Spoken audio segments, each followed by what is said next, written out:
Bem, voltando aqui, né, porque nós tivemos um probleminha no vídeo anterior que não concluímos, né, faltamos falar sobre um determinado período, né, que foi a Nova República, e ela começa basicamente dentro da ditadura, quando lá no governo de Geisel, né, Ernesto Geisel, já começa a ter umas mudanças dentro desse processo ditatorial, certo? Uma reabertura social, e isso vai diretamente ao governo de João Figueiredo, né? Que é um presidente ditatorial, certo? Da ditadura militar, o último dessa fase, mais ameno, né? Mas, vamos dizer assim, com maior abertura para as transformações sociais brasileiras. Bem, nesse período também, 1979, ao que nós chamamos de Lei da Anistia, onde pessoas que foram dirigentes do Estado militar, né, ou da ditadura, transgrediram as leis, certo? Matando, roubando, é, fazendo crimes odiondos dentro do território brasileiro, certo? Ocultando cadáveres de pessoas que eram torturadas, mortas e por aí vai. Então essas pessoas, elas, com a lei da anistia, essas pessoas elas são isentas de serem condenadas pelos seus crimes. Bem, mais um pouco mais à frente, em 1985, né, a abertura com o processo da direta já de uma reestruturação do Brasil. E aí dois grupos partidários eles vão surgir, né, o MDB, PMDB, o antigo MDB, que era o partido de oposição à ditadura militar, e o PDS, que era o partido que apoiava, né, a ditadura naquele período. Bem, esses dois partidos vão concorrer à eleição, uma eleição indireta, não uma eleição direta, mas uma eleição indireta, onde os deputados votariam para escolher quem era o presidente do Brasil. Naquele momento, dois candidatos vão concorrer à eleição, né? De um lado, Tancredo Neves, certo, de Minas Gerais, tendo como vice José Sarney, certo, e do outro lado, Paulo Maluf, de São Paulo, tendo como vice Flávio Marcílio.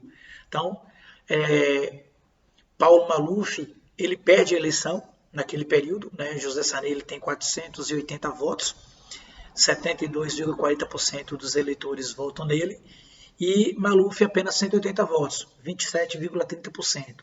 Ou seja, uma vitória esmagadora de mais de 300 votos de frente de Tancredo Neves, que vem a falecer pouco tempo depois desse período, desse processo. Certo?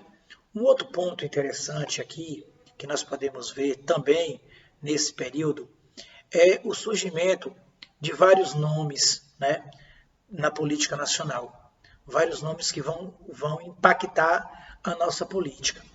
E isso começa a acontecer quando, lá em 1988, certo, a criação da nossa atual Constituição Federal, nesse período aí, tendo como principal mentor Ulisses Guimarães, um PMDB clássico, certo, mas de tremenda envergadura política social, né? Que era um cara muito bem cotado para ser candidato nas eleições de 1990, mas que, né, não teve êxito naquela eleição, naquela campanha. Né? Quem ganhou aquela eleição foi Fernando Collor de Mello, que foi o primeiro presidente impeachmentado do Brasil, né? Por causa do processo de corrupção, por causa de vários fatores oriundos em seu mandato. Um alagoano, o primeiro nordestino a assumir o poder, mas que não teve cabeça, não teve sensatez para poder permanecer no poder. Então, em 92, assume o seu vice, né, Itamar Franco, tendo como principal representante de seu comando político Fernando Henrique Cardoso, que foi o elaborador do Plano Real naquele momento, né, a elaboração de uma nova moeda, uma moeda forte que vinha a estruturar, dar mais força ao governo brasileiro.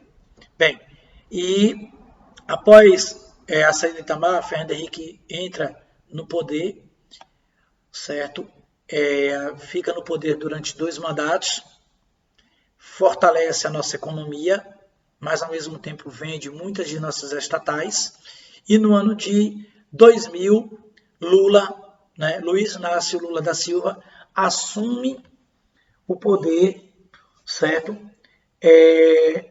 No Brasil. É o primeiro, certo, operário, certo, a galgar o poder, a liderança maior no território brasileiro. Então, Lula, ele vai assumir a frente do país e vai trazer várias mudanças, várias transformações sociais, né? Vai agregar como é que eu posso dizer para vocês, vários projetos sociais, como Vale Gás, né? Vale Gás, o Bolsa Escola.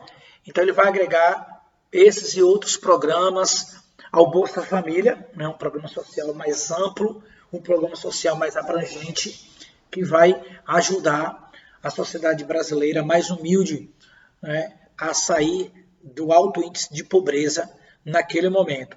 E outros projetos também surgem nesse governo. A gente não pode negar que foi um governo que trouxe grande abrangência de desenvolvimento social para o Brasil.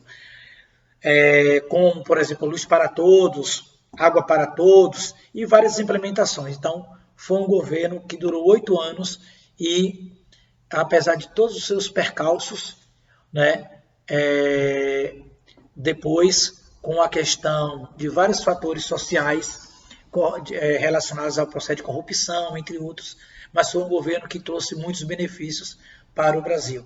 Posterior ao governo de Lula, entra o governo de Dilma, também por mais 2 mandatos, né? Dilma sofre impeachment no final do seu mandato, assumindo o governo por mais 1 ano.